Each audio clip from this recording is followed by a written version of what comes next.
संध्या का समय था। गांव के बच्चे चौपाल पर इकट्ठा थे और हमेशा की तरह रामू काका बरगद के पेड़ के नीचे बैठे हुए थे। आज उनके चेहरे पर कुछ अलग ही गंभीरता थी। आज मैं तुम्हें अपने पुराने दोस्त रमेश की सच्ची कहानी सुनाने जा रहा हूँ, रामू काका ने धीमी आवाज में कहा, जो अब भी मुझे सपनों में डराती है। बच्चे चुप हो गए। हवा में एक सन्नाटा फैल गया। काका ने शुरू किया। हम दोनों, मैं और रमेश, बचपन के दोस्त थे। हम दोनों ने साथ खेतों में काम किया और साथ साथ शरारतें भी की।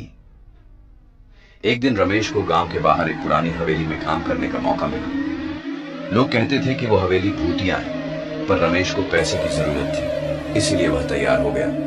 रमेश, तुम उसे हवेली में काम करना क्यों चाहते हो? वह हवेली भूतिया है, तुम्हें डर नहीं लगता? रामू, तुम तो जानते ही हो कि मेरे अलावा बस मेरी माँ है और उनका भी स्वास्थ्य ठीक नहीं है। इस काम में पैसे अच्छे मिल रहे हैं, बस मुझे जाकर चौकीदारी करना है। जानता हूँ मैं इस काम के लिए छोटा हूँ, लेकिन गांव के कोई भी आदमी के तैयार न होने के कारण मुझे कम मिल गया। पहली रात ही कुछ अजीब हुआ। उसके अगले ही दिन रमेश मेरे पास आया। अरे रमेश, क्या हुआ? तुम कुछ ठीक नहीं लग रहे। रामू, अब मैं वहाँ नहीं जाऊँगा, उसे हवेली में भूत है। रमेश ने मुझे बताया कि उसे छत से किसी के चलने की आवाजें आईं।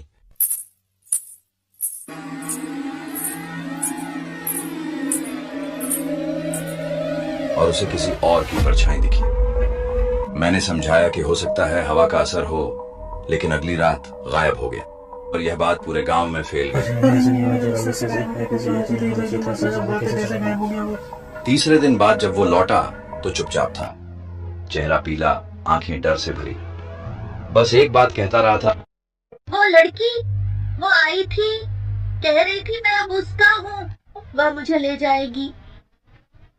रामू काका थोड़ी देर चुप हो गए। बच्चों की सांसें थम गई। फिर काका बोले, हमने गांव के पुजारी को बुलाया। पूजा हुई। रमेश धीरे धीरे ठीक हुआ, लेकिन उसने उस दिन के बाद कभी हवेली की तरफ नहीं देखा। कौन थी वो लड़की, क्यों आई थी, कोई नहीं जान पाया। रामू काका ने गहरी सांस ली और बच्चों से उन्होंने कहा, लेकिन रमेश की आंखों में वो डर आखिरी सांस तक बना रहा। कभी भी किसी जगह को हल्के में मत लो, कुछ सच्चाइयां किताबों में नहीं। कहानी सुनकर गांव के बच्चों में डर के साथ साथ एक अजीब सा रोमांच भी जाग उठा। विशाल, बबलू, गुड्डी और नीलू, ये चारों सबसे चंचल और जिज्ञासु थे। चलो बच्चों, रात होने को है, सब अपने अपने घर जाओ। उसी रात चौपाल से लौटते वक्त विशाल ने फुसफुसाकर कहा, हमें उस हवेली पे खुद जाके देखना चाहिए। तू पागल है क्या? रामू काका ने बताया था ना, वो हवेली भूतिया है। पर अगर वो सच ना हो तो हो सकता है कुछ और हो। हम सब साथ होंगे तो डर किस बात का। तीनों कुछ देर चुप रहे और फिर धीरे धीरे सबने हामी भरी। उसके बाद बच्चे वहां से अपने अपने घर जाने लगे। अगली रात हवेली के पास चांदनी रात थी और चारों बच्चे चुपचाप गांव के बाहर पहुंचे। टूटी हुई हवेली खंडहर की तरह खड़ी थी। खिड़कियां हिल रही थीं और भीतर से धीमी हवा की सिसकी जैसी आवाजें आ रही थीं। गुड्डी ने डरते हुए कहा, हम बस अंदर झांकते हैं और वापस आते हैं। बच्चे हवेली के अंदर जाने लगे। उन्होंने दरवाजा धीरे से धकेला। एक पुरानी आवाज के साथ दरवाजा खुला। अंदर धूल और मकड़ी के जाल थे और तभी ऊपर से किसी के चलने की आवाज आई।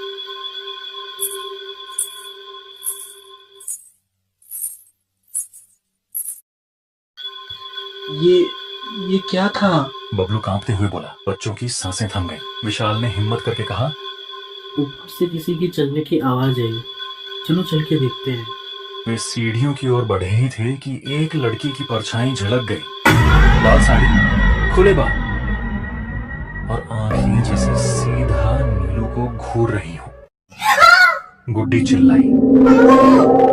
चारों बच्चे दौड़कर हवेली से बाहर निकले एक पल भी मुड़कर नहीं देखा।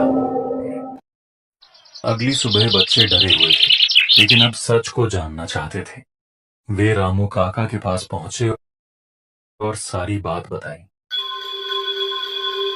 काका थोड़ी देर चुप रहे, फिर बोले, अब वक्त आ गया है कि तुम लोग सच्चाई को जानो।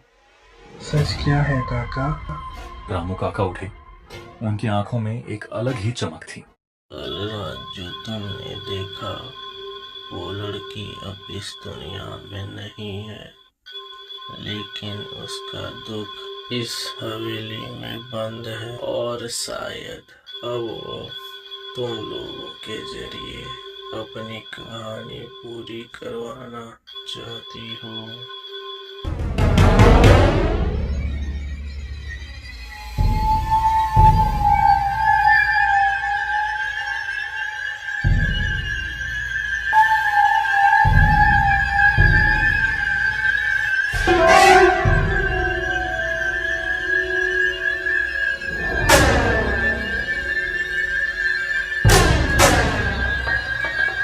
दोस्तों, हम इसका अगला भाग जल्दी लेकर आएंगे। अगर आपको कहानी पसंद